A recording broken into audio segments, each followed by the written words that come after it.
Hello everyone, welcome to Telugu Tech. What is database architecture? అసలు what is database? Database అంటే ఏంటి? Database is a collection of data in the table format.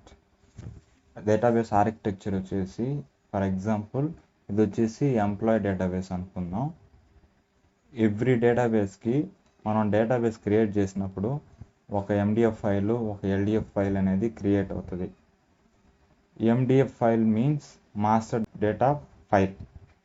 LDF file means log data file. ఈ employee database name dot MDF అని MDF file create అవుతుంది employee database మీద. అలాగే employee _log dot LDF అని create అవుతుంది LDF file అనేది. ఈ MDF ఫైల్లో ఏముంటుందంటే ఓన్లీ డేటా మాత్రమే ఉంటుంది, ఒరిజినల్ డేటా ఉంటుంది. అలాగే ఎల్డిఎఫ్ ఫైల్లో వచ్చేసి ట్రాన్సాక్షన్స్ అన్నీ దీంట్లో స్టోర్ అయి ఉంటాయి. ఫర్ ఎగ్జాంపుల్ వచ్చేసి ఇప్పుడు మనం ఒక క్వరీని రన్ చేస్తున్నాం డేటాబేస్ మీద.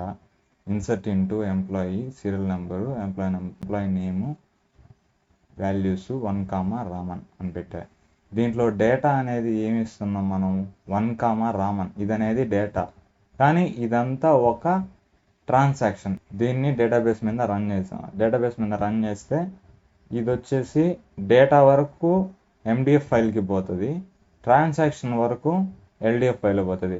ట్రాన్సాక్షన్ అంటే ఇది మొత్తం వస్తుంది, డేటా అంటే 1, రామన్ అనేది 1 రామన్ అనేది డేటా వస్తుంది. అందువల్ల డేటా వరకు వచ్చేసి ఎండిఎఫ్ ఫైల్, ట్రాన్సాక్షన్ వరకు వచ్చేసి ఎల్డిఎఫ్ ఫైల్. ఎండిఎఫ్ ఫైల్ అనేది ఎప్పుడు రీడ్ ఆపరేషన్ మీదే ఉంటుంది, రైట్ ఆపరేషన్ అనేది దీనికి ఉండదు. ఓన్లీ రీడ్ ఆపరేషన్ తర్వాత రీడ్ ఆపరేషన్, మళ్ళీ రీడ్ ఆపరేషన్. అలాగే ఎల్డిఎఫ్ ఫైల్లో ఏముంటుందంటే ట్రాన్సాక్షన్స్ అన్నీ రైట్ చేసుకుంటూ ఉంటుంది, ఎప్పుడు రైట్ చేసుకుంటూనే ఉంటుంది. ఒక ట్రాన్సాక్షన్ రైట్ చేసుకుంది, దాని తర్వాత ఇంకో ట్రాన్సాక్షన్ ఉంటుందా, ఇంకో ట్రాన్సాక్షన్ రైట్ చేసుకుంటుంది. అసలు ట్రాన్సాక్షన్ అంటే ఏంది? ఇప్పుడు ఇన్సర్ట్ ఇంటూ ఎంప్లాయీ అని పెట్టాము, దాని తర్వాత అప్డేట్ చేయొచ్చు, అదొక ట్రాన్సాక్షను. ఆల్టర్ చేయొచ్చు, అదొక ట్రాన్సాక్షను. ఎనీథింగ్ ఏది కూడా మనం డేటాబేస్ మీద రన్ చేస్తే అది అనేది ఒక ట్రాన్సాక్షన్ అవుతుంది. ఆ ట్రాన్సాక్షన్ అనేది ఎల్డిఎఫ్ ఫైల్లో స్టోర్ అయి ఉంటుంది. ఇదే database architecture. What is MDF file? MDF file is master data file. This file extension is MDF. It is created followed by the database name. Example database name dot MDF అనేది master data file యొక్క extension అంతే.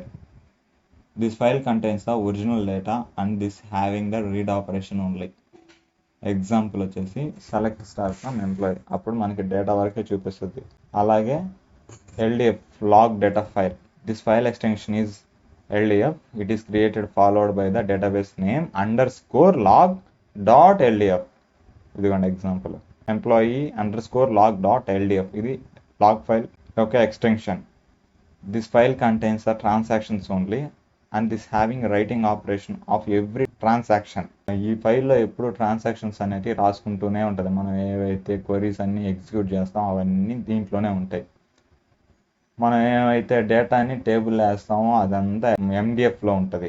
Database will be crash if any one of the file is missing.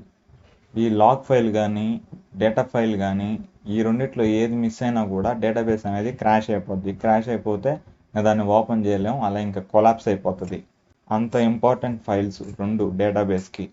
ఒకటి left hand ఒకటి right hand లాంటి ఈ రెండు files అనేటివి. Performance wide చూసుకుంటే make sure to set the MDF file and LDF file location is the different drives. అంటే మనం SQL సర్వర్ని install చేసేటప్పుడు మనల్ని అడుగుతుంది ఎండిఎఫ్ ఫైల్ని ఏ లొకేషన్లో పెట్టమంటావు, ఎల్డిఎఫ్ ఫైల్ని ఏ లొకేషన్లో పెట్టమంటావు అని చెప్పేసి. అప్పుడు మనం డిఫరెంట్ డ్రైవ్స్ అనేది సెలెక్ట్ చేసుకోవాలా. అలా డిఫరెంట్ డ్రైవ్స్ సెలెక్ట్ చేసుకున్నప్పుడు మనకి పెర్ఫార్మెన్స్ బాగుంటుంది. ఏ విధంగానంటే ఇప్పుడు రెండు ఫైల్స్ని ఒకటే డ్రైవ్లో సెట్ చేసుకుంటే మనం ఏదైనా క్వరీని ఎగ్జిక్యూట్ చేస్తే, ఇప్పుడు సెలెక్ట్ స్టార్ ఫ్రమ్ ఒక టేబుల్ అనేదాన్ని ఎగ్జిక్యూట్ చేస్తే మనకి డేటాని అనేది తీసుకురావాలి. ఆ ట్రాన్సాక్షన్ని లాగ్లో వేసుకోవాలి, డేటాని తీసుకురావాలి. రెండు ఒకటే డ్రైవ్లో అన్నప్పుడు దానికి వర్క్ లోడ్ పెరుగుతుంది. అలాగే ఒక ఆపరేషన్ వెనకాల ఒక ఆపరేషన్ వెంటనే ఒకటే డ్రైవ్లో నుంచి చేయాలని అంటే కొంచెం టైం టేకింగ్ అవుతుంది. అలా కాకుండా ఒక ఫైల్ని ఒక డ్రైవ్లో ఇంకో ఫైల్ని ఇంకో డ్రైవ్లో పెట్టుకుంటే ఒక డ్రైవ్ వచ్చేసి రీడ్ ఆపరేషన్ చేస్తూ ఉంటుంది, ఇంకో ఫైల్ వచ్చేసి రైట్ ఆపరేషన్ చేసుకుంటూ ఉంటుంది. అలా సెపరేట్గా చేసుకోవడం వల్ల మనకు పెర్ఫార్మెన్స్ అనేది బాగుంటుంది, రిట్రీవింగ్ కానీ ఇన్సర్టింగ్ కానీ. ఇప్పుడు 2 డ్రైవ్స్ లేవు, ఒక డ్రైవ్ ఉంది, అప్పుడు ఎలా? డిస్క్ పార్టిషన్ చేసుకోవడమే. డిస్క్ పార్టిషన్ చేసుకుంటే అప్పుడు 2 డ్రైవ్స్ అవుతాయి.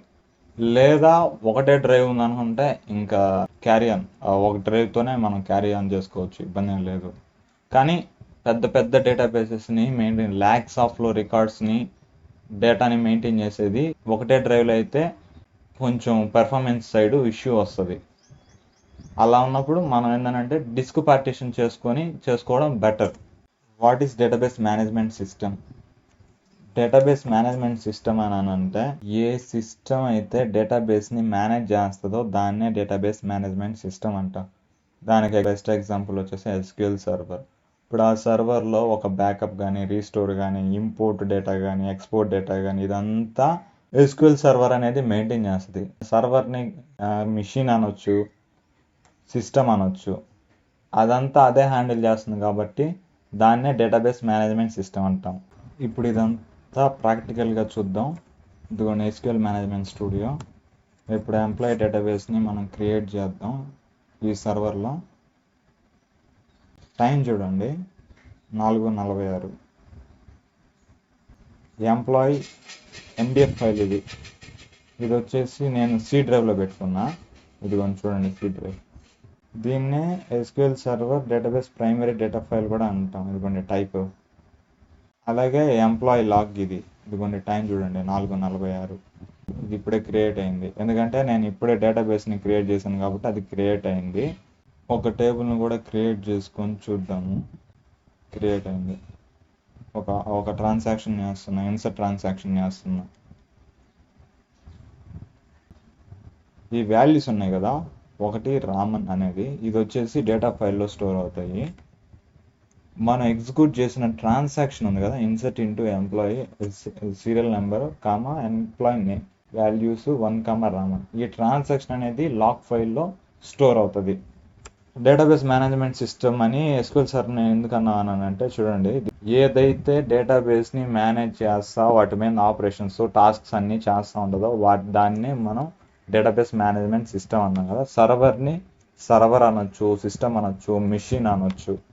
ఒక డేటాబేస్ మీద చాలా టాస్కులు చేస్తూ ఉంటుంది. చూడండి బ్యాకప్, రీస్టోరు, ఇంకా ఇంపోర్ట్ డేటా, ఎక్స్పోర్ట్ డేటా, ఇంకా ఈ టాస్క్స్ అన్నీ. అందుకని దీన్ని మనం DBMS అని అంటున్నాం.